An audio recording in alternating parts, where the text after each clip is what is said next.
body for volunteering in New South Wales. Grow communities and bring people together through volunteering.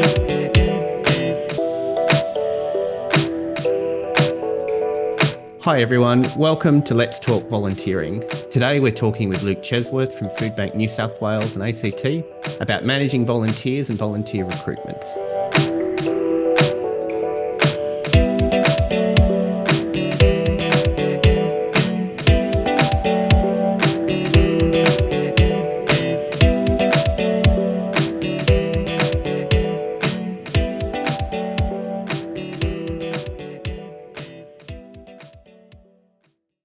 The Centre for Volunteering acknowledges the Gadigal people of the Eora Nation as the traditional owners of the land on which our offices stand. We recognise the importance of their connection to place and community on these lands and pay our respects to elders past and present. I also acknowledge the Moanina people of Nipaluna Hobart in Lutruwita, Tasmania, on whose country I work and live. Hi everyone, my name's Ben Hillier and I'll be your host on this episode. Today we're talking to Luke Chesworth from Foodbank New South Wales and ACT about managing volunteers and volunteer recruitment. Luke is a volunteer engagement manager at Foodbank New South Wales ACT, combining a passion for food security and volunteer management with his background in youth work and community services management. He's achieved first-class honours in arts and social sciences at UNSW, focusing on the lived experiences of rural men. This episode will cover National Standards 1, 2, 3 and 4 of the volunteering framework and give you some practical ideas as to how your organisation can meet these standards and strengthen your volunteering practice. Luke, would you like to introduce yourself and give a brief overview of your work relating to volunteering?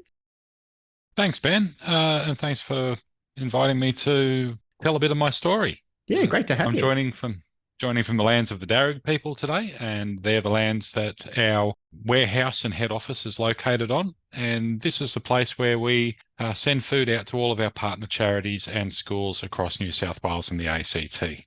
I came to Foodbank about 7 years ago, and my background is in not-for-profit management, and I've done a lot of frontline work.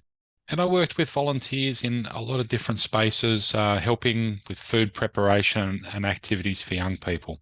I did spend a lot of my last 3 years before I joined Foodbank working in nighttime programs, barbecues and basketball, that really traditional kind of engaging youth work.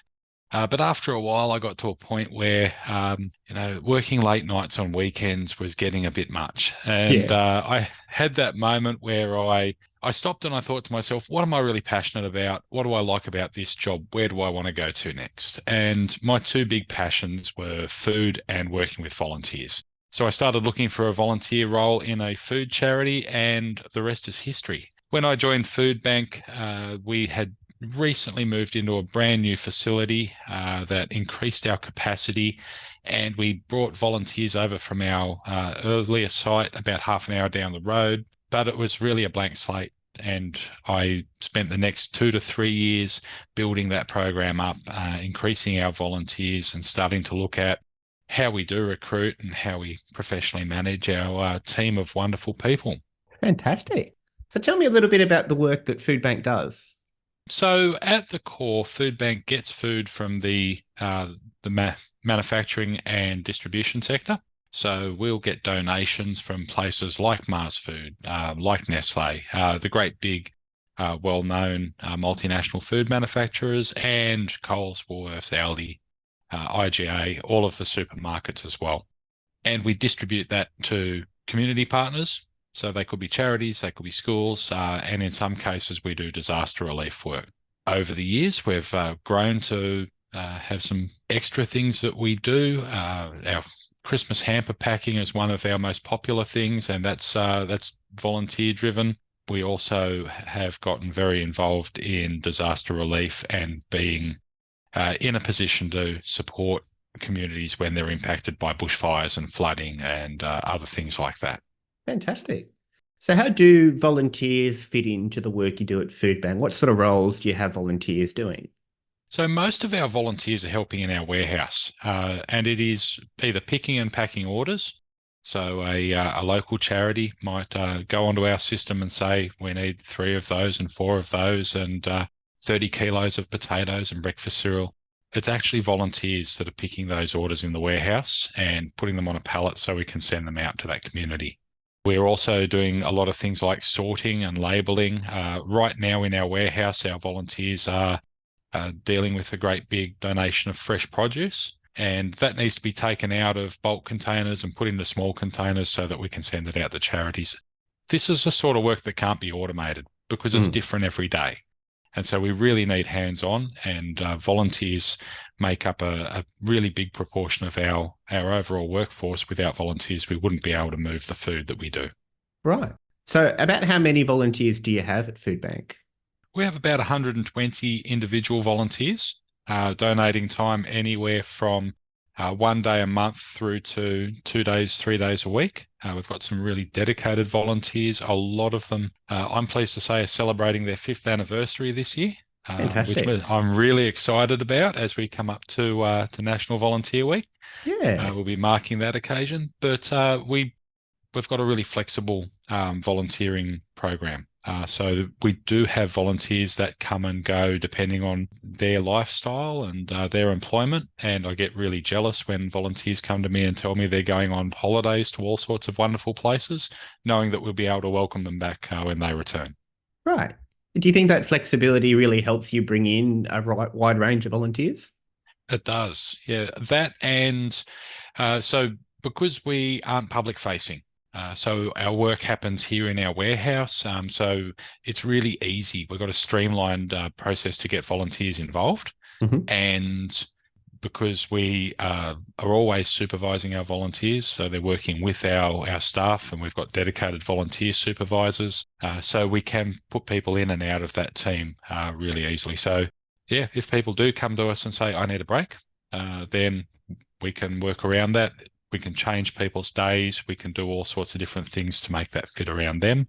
And when we speak to our volunteers about why they like to stick with us, a lot of the time they say it is because it's flexible. It is because they might have been looking for something that fits with their lifestyle, and we're a really good option for them.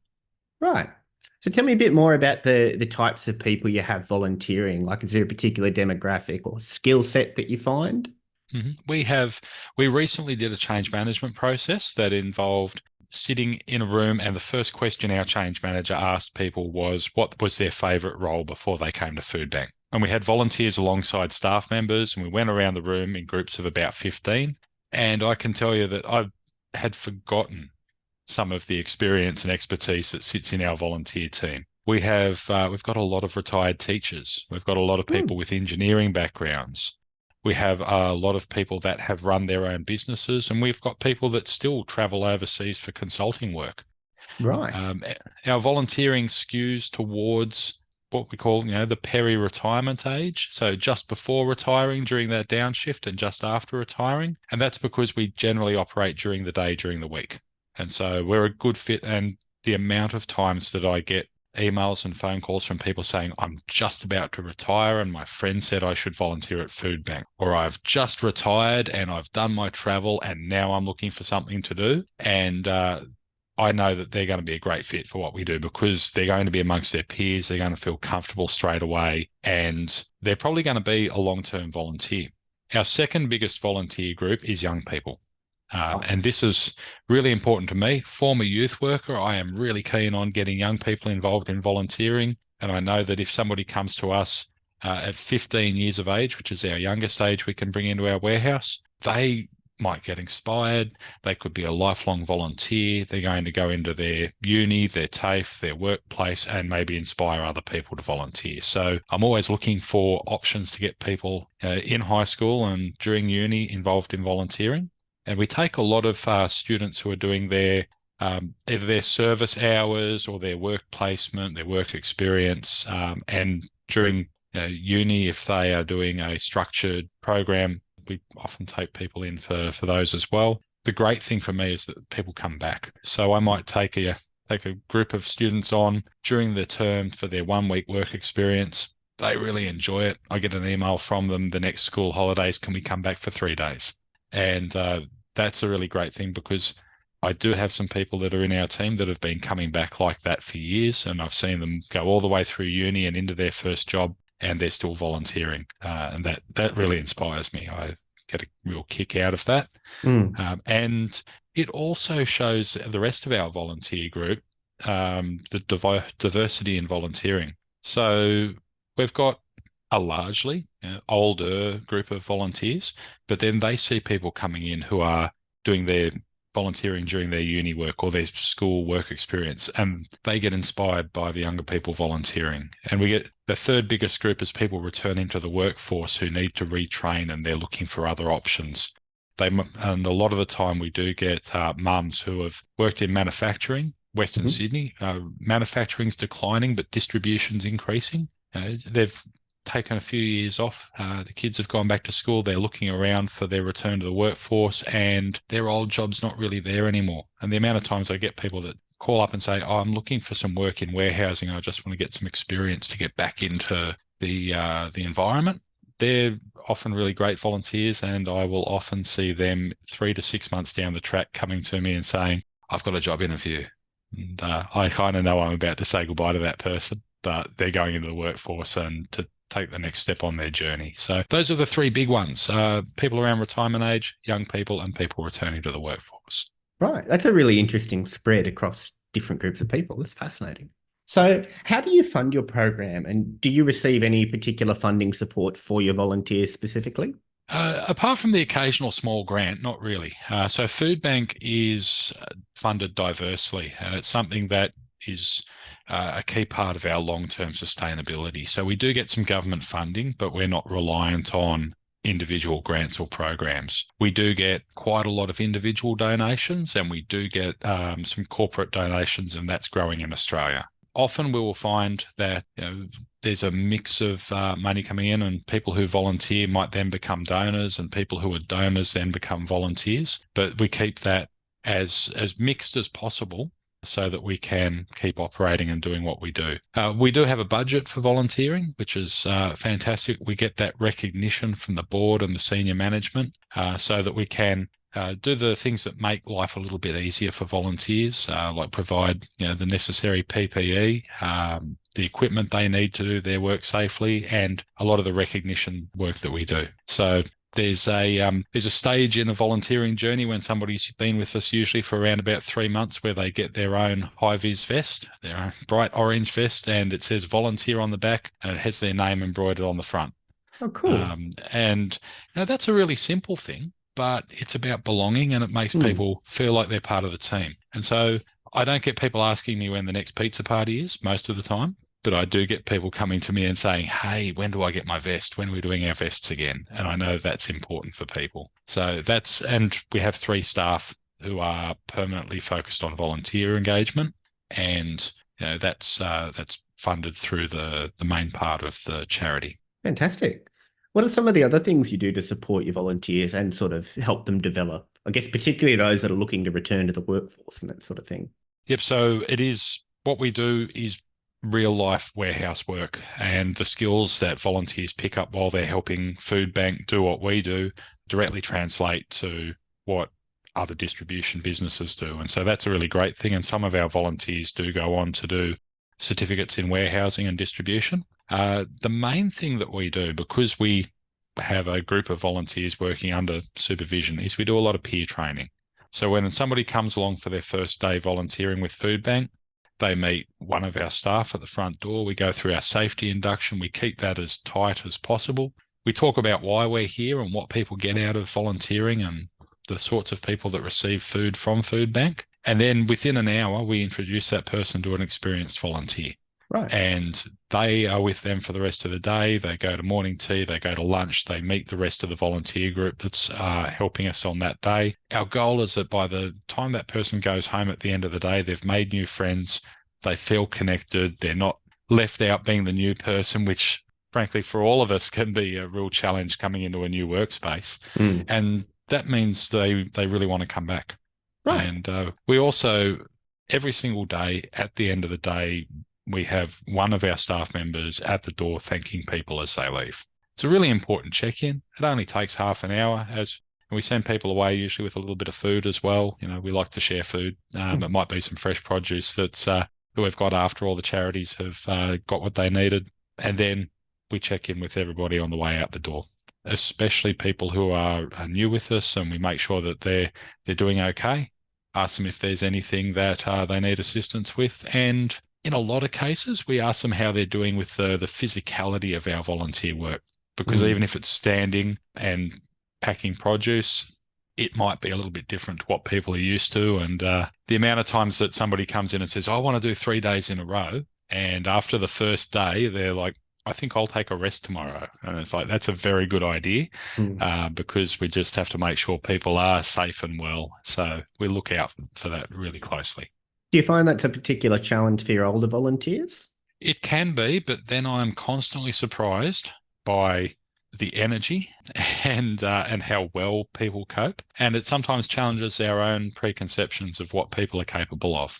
Yeah, brilliant. Especially when I look down the aisle and I see 2 volunteers pushing a trolley full of food, and I might have a look at their records while I'm doing the attendance a little bit later on, and realise that those 2 people packing 500 kilos worth of food onto a pallet, they're in their 70s. And that's a wow moment for me. It's like, if I'm still that active, that healthy, that engaged, when I get to that point, I'm going to be pretty happy with how I've done too. So definitely.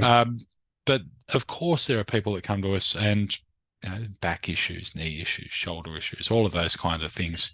It doesn't count people out from volunteering with us, but we always make sure that we're coaching people on how to manage that well, and looking after people if they do, in the rare occasion that they do get a bit of a tweak in the back or a sore arm or a sore shoulder, and just making sure that they've got somebody to help them. Right. And what's been your experience working with those younger people that come to you for volunteering? Really great. Almost always really great. And again, I'm biased. I'm a former youth worker. I've spent a long time working in schools. I've spent a long time linking young people up with work experience. But I see people come in, and a lot of the time it might be their first time in the workforce. And especially the younger volunteers around 15, they come to the front door. They've usually got mum or dad with them. Of course, have a conversation with everybody and show people through the workplace. And usually, within 10 minutes, everybody's a little bit more comfortable. And then the great thing is you see that development over, it might only be for a week, but after 2 or 3 days, all of a sudden somebody who is a little bit shy and overwhelmed coming into the workforce, again, that we've all been there, we all understand that, but they are starting to talk to other people. They're starting to come out of their shell a little bit. And sometimes it's just that first week or 2 of volunteering that builds that confidence. And by the end of the week or the end of the fortnight, or if sometimes people are with us one day a week for a term, and they've gained confidence, they've gained skills, they've been in an environment where they've talked to people and sat down and had lunch with people from all sorts of different backgrounds, and they leave having gained a lot more out of volunteering than we've gained from their help. And that's a really great thing. Fantastic. So how do you recruit and retain volunteers? We're lucky that we're recognised now. When I joined Foodbank, we didn't have as big a public profile, and I had to work really hard, and I spent a lot of time going to events and putting a lot of ads out and speaking to people to try and draw people in. The main way that we recruit is by general public awareness. So our posts on social media, we appear in the news from time to time, we get a little bit of coverage, and people's immediate response is, how can I help? And so the website gets flooded. There have been times where we've had that many inquiries about people wanting to help us that the website's actually crashed. Good problem to have. Yeah, it's not a bad problem to have, but the key thing out of that is getting back to people quickly. When somebody puts an inquiry on the website, my goal is that they get an email from me within 24 hours. Not the automated one, they get that straight away. But I try and get back to people really quickly. And that way they know that their expression of interest has been received, and they get a bit more information, and they can then decide whether it's right for them or not. And that means that while people are motivated and their interest is up, they get that contact straight away and they can get engaged really quickly.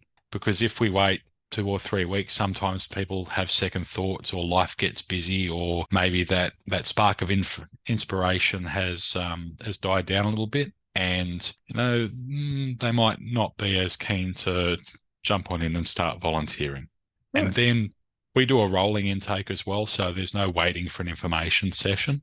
We start volunteers most days during our 8 o'clock safety meeting, and it's essentially, I tell somebody what the role is, where we are, and the basic details. Are you interested? Come along and try a day. Okay, what day can you come in? Next Tuesday. Brilliant. 8 o'clock, see you at the front door. And we can take away all of those sort of barriers and get people, while they are still inspired and enthusiastic, and get them straight involved get them involved straight away with what we're doing. Right. And for you as a volunteer manager, what do you think some of the most important skills for you in your work are? The most impactful skill is communicating impact. And I've used impact twice there. Impact's really important. So I can talk about volunteering, I can talk about what we do, but when I walk into a room of people at the end of the day and say, okay, today we sent out 60 tonnes of food. That's around about 120,000 meals that we've sent across the state today. That's pretty big. If you're volunteering and you've been putting boxes on a pallet all day, or putting apples in a bag, and you're feeling pretty tired and you're about to go home, but somebody walks in and says, you helped 120,000 people get a meal today, all of a sudden you lift up a little bit. And that's the key thing. And one of the great things that I coach our volunteer supervisors about as well is telling stories. And it's the most powerful thing we can do. If we have a community partner, a charity come through and tell us about their community and the impacts it's had, that goes out to the volunteers. If we get a school come to the door to pick up their food for their school breakfast program, and they tell us, oh, we've got 30 kids and they come in every day, and we get the year 6 students helping us run the toaster and set the tables, and the little kids are packing up afterwards, and everyone goes off to class with an apple or a mandarin or banana for recess. Come and tell the volunteers about that, because that's the sort of stuff that we're doing. That's the purpose that we have behind us. So that's the most important thing. And the second most important thing is having that sort of overview of our whole volunteering team, and making sure that we've got everybody engaged and sort of keeping track. And that comes back to that thanking at the end of each day. So giving that individual recognition for each person that comes in. Fantastic. And have there been any particular challenges you've needed to overcome as a volunteer manager? Yes, well, one of the interesting things, when I joined Foodbank, I was one of the very few people with a not-for-profit background in the organisation. So we focused on distribution. We had a whole bunch of people who had worked in food manufacture and food distribution and administration. And so I was working with a group of people in a not-for-profit, and I was essentially the person from the charity sector. And so communicating the specific needs of volunteers to people that might not have worked with volunteers before was and still is something that I spend a lot of my time doing, because managing volunteers, as we know, is a little bit different to managing staff. There are different things that we look out for, different motivations for volunteering, and a lot of the time, sitting with people who aren't quite used to working with volunteers and introducing them to that as well, and making sure that they've got a successful team working around them too. Fantastic. I think that just about wraps us up. Are there any final comments you'd like to make around these topics? There's one. I like to keep things really simple. I like to keep the concepts really simple in my mind. That means I can remember them easily. And so I often sort of go on about the 3 R's of volunteering. For me, that's recruitment, recognition, and retention. And if I'm walking in every day thinking about those 3 things, then our volunteer program is going to be healthy in the long term. Fantastic. And sometimes I really focus on recruitment. If we've had an increase in our demands, if all of a sudden we've got a whole lot more food coming through and we need extra work, then I'm banging the drum for recruitment, and I'm ringing people up, and I'm speaking to partners, and I'm going off to events and promoting volunteering. But when things are a little bit tough and there might be some challenges around for volunteering, and we've had a few of those in the recent years, retention, making sure our volunteers feel safe, making sure that they know that when they come to work, we're looking out for them and they can keep coming back.